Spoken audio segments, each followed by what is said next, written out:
Hi friends, welcome to ARK Vasanthi creators. நான் அனந்தலட்சுமி பேசுகிறேன்.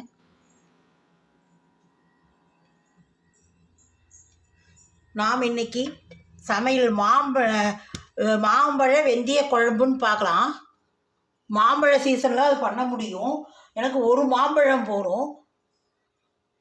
ஒரு மாம்பழம் எடுத்துகிட்டு இருக்கேன். ஒரு மாம்பழம் போகும். இதை நறுக்கிக்கலாம்.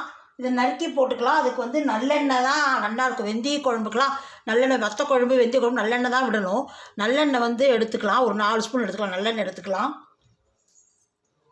கடுகு வெந்தயம் போட்டுக்கலாம். நான் ஒரு சின்ன அரை நெல்லிக்காய் சைஸில் புளி ஊற வச்சு கரைச்சி எடுத்துட்டு இருக்கேன். ஏன்னா மாம்பழமும் புளியை பார்த்துன்னு விட்டுக்கலாம். அதனால் அப்புறம் சாம்பார் பொடி ஒரு 1.5 ஸ்பூன் போட்டுக்கலாம். 1 ஸ்பூன் 1.5 ஸ்பூன் போட்டுக்கலாம். சாம்பார் பொடி நான் ஆற்றுலேயே அரைச்சது இருக்குது, போட்டுக்கலாம். மஞ்சள் பொடி போட்டுக்கலாம். உப்பு போட்டு மாம்பழ குழம்பு பண்ணலாம். அதை நறுக்கிடணும். மாம்பழம் ஒரே ஒரு காரத்துக்கு அந்த சாம்பார் பொடியும் ஒரே ஒரு பச்சை மிளகாய் போட்டுக்கலாம். நறுக்கின்னு வரேன்.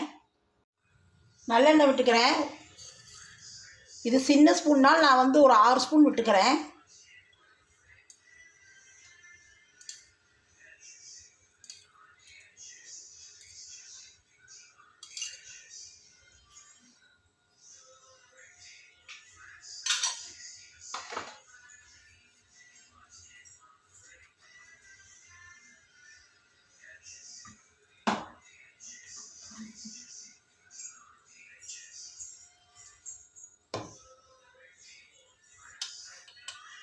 கடுகு 1 ஸ்பூன் போட்டுக்கிறேன்.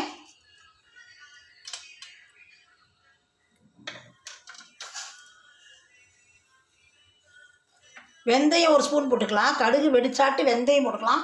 இதுக்கு பேர் வெந்தய குழம்பு தான் பேர். வெந்தயம் போட்டுக்கலாம். நிறையா போட்டால் வெந்தயம் கசந்துடும். அதுக்குன்னு 1 ஸ்பூன் தான் போட்டுக்கணும்.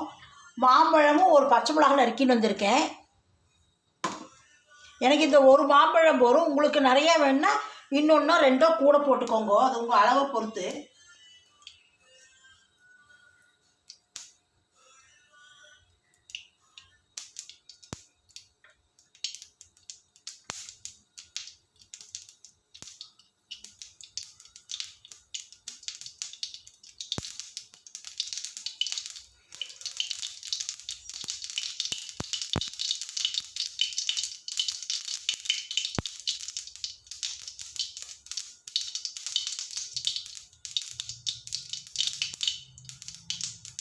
வெந்தயம் போட்டுக்கலாம்.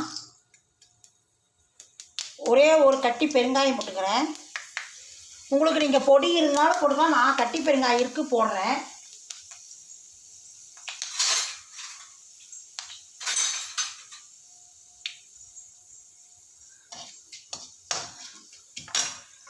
மாம்பழ கதுப்பு போட்டுக்கலாம். கொட்டையை நான் போடல.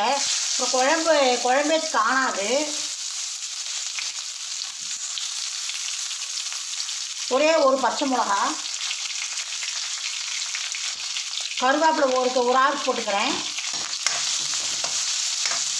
மாம்பழத்திலே புளிப்பு இனிப்பு எல்லாமே இருக்குது. அதனால் வெல்லமெல்லாம் போட வேண்டாம். அப்புறம் ரொம்ப தித்திப்பாகி சாப்பிடவே முடியாது போயிடும் குழம்பு. இந்த இதை விட்டுக்கிறேன், புளித்தண்ணி விட்டுக்கிறேன்.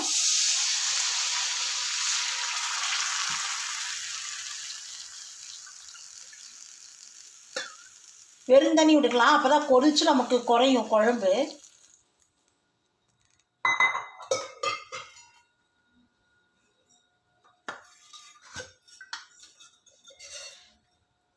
சாம்பார் பொடி ஒரு 1.5 ஸ்பூன் போட்டுக்கிறேன்.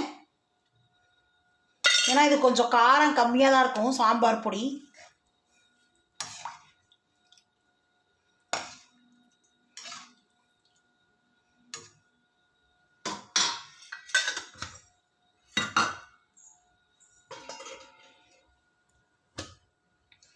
மாங்காய் சாம்பார் பண்ணலாம். ஒரு நாளைக்கு மாங்காய் சாம்பார் பண்ணி காட்டுறேன்.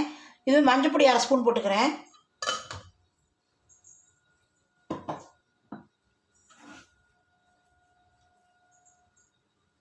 இதுக்கு தேவையான உப்பு போட்டுக்கலாம். குழம்புக்கு குழம்பு நல்லா கொதிக்கட்டும்.